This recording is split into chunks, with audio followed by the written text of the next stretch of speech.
شیر کی نسبت شیرنی یعنی مادہ اکثر شکار کر کے لاتی ہے۔ شیر میں موسموں کے مطابق جگہ منتخب کرنے کی صلاحیت موجود ہوتی ہے۔ سخت کھال اور گردن کے بالوں کی وجہ سے شیر اکثر سائے میں خصوصاً درختوں کے جھنڈ میں بیٹھنا پسند کرتا ہے۔ سردیوں میں دھوپ میں لیٹا رہتا ہے۔ شیرنی کئی دفعہ ٹانگیں اوپر کر کے لیٹتی یا سوتی ہے۔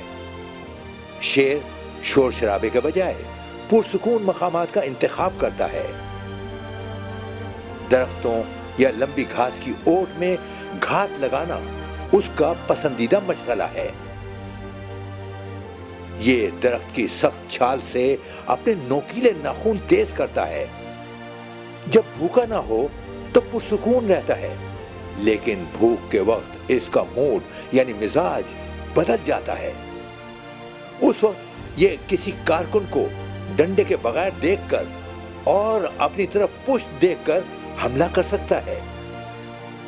اس کے غصے اور پیار دونوں میں خطرہ ہے۔ شیر اپنا علاقہ منتخب کرتا ہے اور کسی دوسرے شیر کو اس کی حدود میں آنے نہیں دیتا۔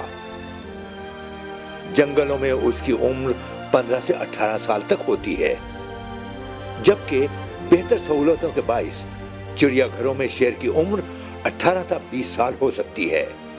شیر کی زندگی جاننے کے لیے آپ کو لاہور یعنی ٹھوکر سے چند کلومیٹر دور لاہور سفاری چڑیا گھر لیے چلتے ہیں۔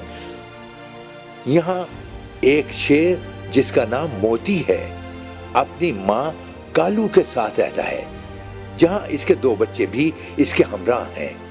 اس کے علاوہ 4 مادہ شیرنیاں بھی اس گروہ یا خاندان کا حصہ ہیں۔ موتی اپنی ماں کالو سمیت 5 مادہ، 2 بچے اور 1 خود، کل ملا کر 8 نفوس پر مشتمل خاندان کا سربراہ ہے۔ شیر کی خوراک کے بارے میں جاننے کے لیے ہماری اگلی قسم ملاحظہ کیجیے ڈیلی پاکستان یوٹیوب چینل پر۔ ہمارا چینل ڈیلی پاکستان دیکھنے کے لیے سبسکرائب کا بٹن دبائیں اور بیل آئیکن پر ضرور کلک کریں۔